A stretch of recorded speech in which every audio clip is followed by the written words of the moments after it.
Si Nadine Lustre nga raw ang makakasama ni Paolo Abilino sa proyektong gagawin. Ginagawa niya sa Paris, France. Home for the next month ang simpleng caption ni Paolo Abilino sa video niya na nagja-jogging siya. Hindi maiwasan ng mga fans ni na Paolo at Kim Chiu na malungkot dahil hindi sila sanay na makita ang mga idolo nila na magkahiwalay. Tulad nga nung nagja-jogging siya, sanay na sila na kapag nasa abroad ang dalawa, ang tandem sa pagtakbo.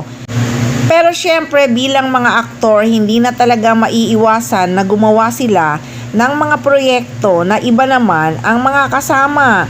At heto nga, si Nadine na nga Lustre ang kapartner ni Paolo Abilino sa ginagawang proyekto na ito. At kanya-kanya na ang reaksyon ang mga fans na may tanggap na ang sitwasyon na nilawakan na lang nila ang mga utak nila. Pero meron din talagang lugmok sa lungkot sa hindi nila kayang tanggapin ang pangyayari. Anila nga ng mga fans, dito masusukat ang katatagan ng pagiging Kim Pao fans natin. Ang mga matatalinong fans tatanggapin kahit kanino sila i-partner. Maraming mahihinang nilalang, dapat panatag lang tayo. Hindi porke hindi sila magka-partner tapos na ang lahat. Hindi mawawala ang koneksyon ng Kim Pao. Sambit pa ng isang fans, may kirot sa puso ko pero pilit kong inuunawa at nangingibabaw pa din ang pagmamahal ko sa Kim Pao.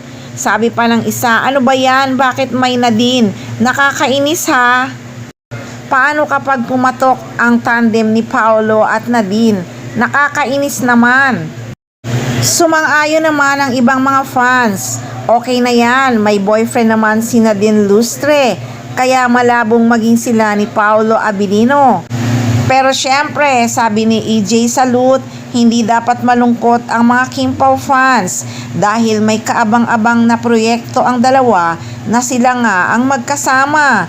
Bongga nga raw ang proyektong yun na kailangan pa raw talaga ni Kim Chiu na mag-training para sa bagong project.